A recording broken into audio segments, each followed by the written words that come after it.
Welcome to The Secrets We Keep, a podcast about the stories we survive, the truths we uncover, and the healing that begins when secrets no longer define us. I'm Gina, and I am so glad you're here. Before we begin, let me take care of a little housekeeping. This podcast is for educational, informational, inspirational, reflection, and awareness purposes only. I am not a licensed therapist, counselor, or attorney. Although I am a registered nurse, I am not acting in that professional role during this podcast. Nothing shared here should be considered medical advice, mental health advice, therapy, diagnosis, legal advice, professional counseling, or emergency support. Please use your own judgment and seek help from the appropriate qualified professionals and resources in your area. Some episodes may discuss sensitive subjects, including DV, abuse, trauma, SA, mental health, grief, and other difficult life experiences. Please take care of yourself while listening. If you are in immediate danger or experiencing an emergency, please call 911 or contact emergency services or crisis resources in your area. Listener discretion is advised. Today's episode is called Confidential. Today, I want to talk with you about friendship and about the quiet betrayals that don't always announce themselves. Sometimes the deepest hurt doesn't come from what someone says. It comes from what they stop doing. Have you ever realized you had been replaced before anyone ever said a word? Well, that's what happened to me. This story comes from my book, The Secrets I Keep, The Lies I Tell. I had a best friend named Michael. I was probably around 13 or 14 years old when we became close. I met my first boyfriend through Michael when I was 15. Michael was openly gay, and I loved spending time with him. I would go with him and his friends to watch drag performances. They were incredibly talented, and Michael was charismatic, funny, flamboyant, and larger than life. Back then, I truly believed we were like brother and sister. But one day, I realized something had changed. Not because anyone said it, because I was quietly replaced. I'd like to read a passage from my book, The Truth Beneath It All. This was not about the drag world. They loved me. They celebrated me. I never felt replaced there. This was about him. And deeper than him, it was about inheritance. In the Pansy House, safety could shift without warning. In my pink bedroom, familiarity did not equal protection. In half relationships, desire did not equal commitment. And now, in glitter and applause, usefulness did not equal belonging. The pattern was not about men, it was about worth. I believed, quietly, that my friendship was contingent, that I could be repositioned without protest, that I could be changed without explanation. And that belief was older than him, much older. But that night, something interrupted it. For the first time, I did not try to earn permanence. I let the shift stand. My spirit knew before logic did. The front seat had always been mine, symbolic, understood. Even if someone sat there too quickly, he would usually say something. That night, I opened the door.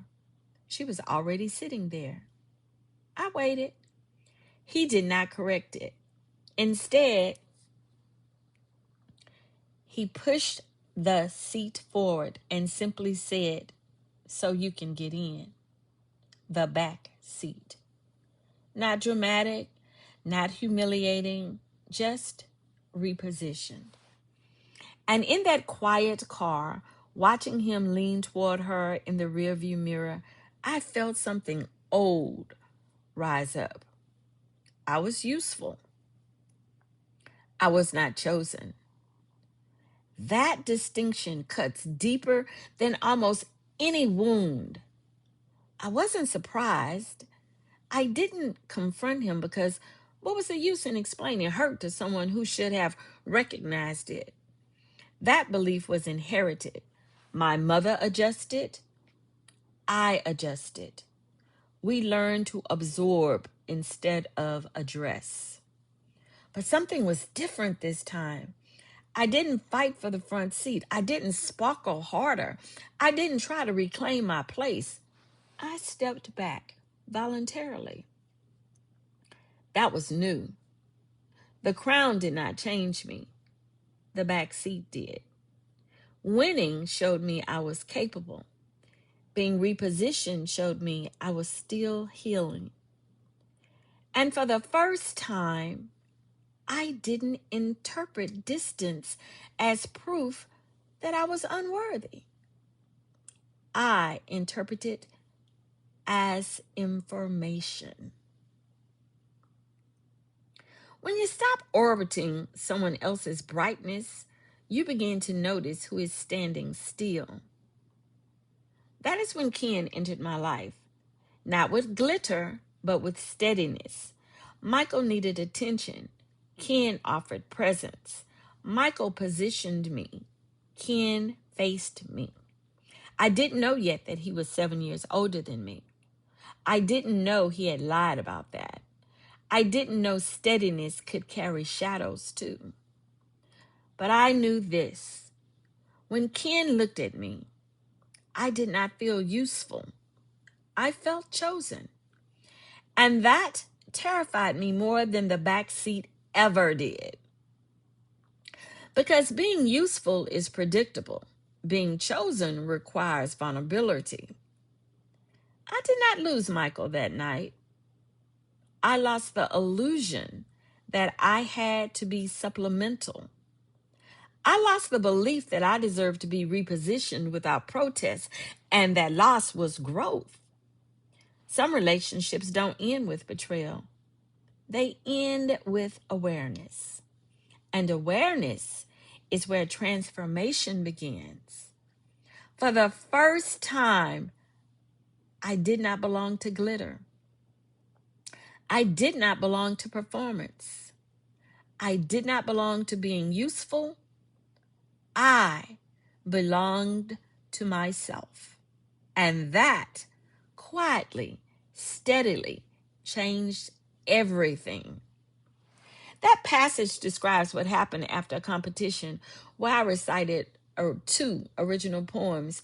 Between the drag performances, I won first place. I won prize money and a crown. Actually, they weren't two original poems. One was an original poem, and one was a readaptation of a popular poem. But I thought my friend Michael would be happy for me. Instead, something changed. Something shifted.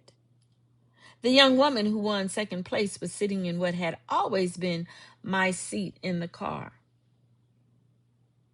Looking back now, I understand that it was never really about the seat. It was about what the seat represented. I also understand something I could not see then. I had served a purpose in Michael's life that I didn't recognize. My presence often opened doors for him. I believed I was sharing a friendship. I did not realize I was also filling a role. When I no longer fit that role, someone else quietly did. Looking back, I also recognize dynamics in that relationship that make me wonder whether I had been groomed. At the time, I simply believed I had a loyal friend who was Michael before he ever met me. He had been raised by women who loved him deeply. His mother adored him, she protected him, and celebrated him. But he also grew up with a stepfather who simply ignored him. You know, neglect does not bruise the skin, it bruises your worth. Michael learned that love could be overwhelming or completely absent. There was very little in between. So he created a version of himself that was impossible to ignore. If attention were food, Michael was always hungry. But beneath the glitter was someone who did not believe he could be loved without performing. Because relationships with men felt complicated, he often used women to reach them. Not with cruelty, with strategy. I thought I was stepping into friendship. I didn't realize I had stepped into a role. Later that night, after the backseat incident, the phone rang inside the Pansy house. And yes, it was Michael. Today, I understand something I could not have understood then. God did not leave me because people disappointed me. He did not withdraw when loyalty shifted. He stayed, not preventing every wound, but preserving clarity through them. The same God who protected me in the pink bedroom. The same God who remained with me when my illusion shattered. He was present during that phone call too. Not condemning Michael, not condemning me, simply allowing me to see. And seeing is mercy. Because once you see a pattern, you're no longer trapped inside it. Maybe you've had your own backseat moment. Maybe it wasn't a car. Maybe it was a friendship, or a marriage, a workplace, or even your own family. Maybe one day you realized you had quietly been repositioned and no one thought they owed you an explanation. If that's you, I hope you'll remember this. Awareness is not punishment. Awareness is freedom. Sometimes the greatest gift isn't getting your seat back. Sometimes it's realizing you no longer need to ride in someone else's car. So why did I call this episode confidential? Because the biggest secrets we keep are often not from other people. They are from ourselves. For years, I told myself that nothing had really happened, that it was just a seat in a car. But it was never about the seat. It was about finally admitting a truth I had protected for years. Sometimes the most confidential conversation you will ever have is the one you are finally willing to have with yourself. It's that one. Thank you for spending this time with me. Protect your peace, speak your truth, and continue to heal. Until next time, take good care of yourself.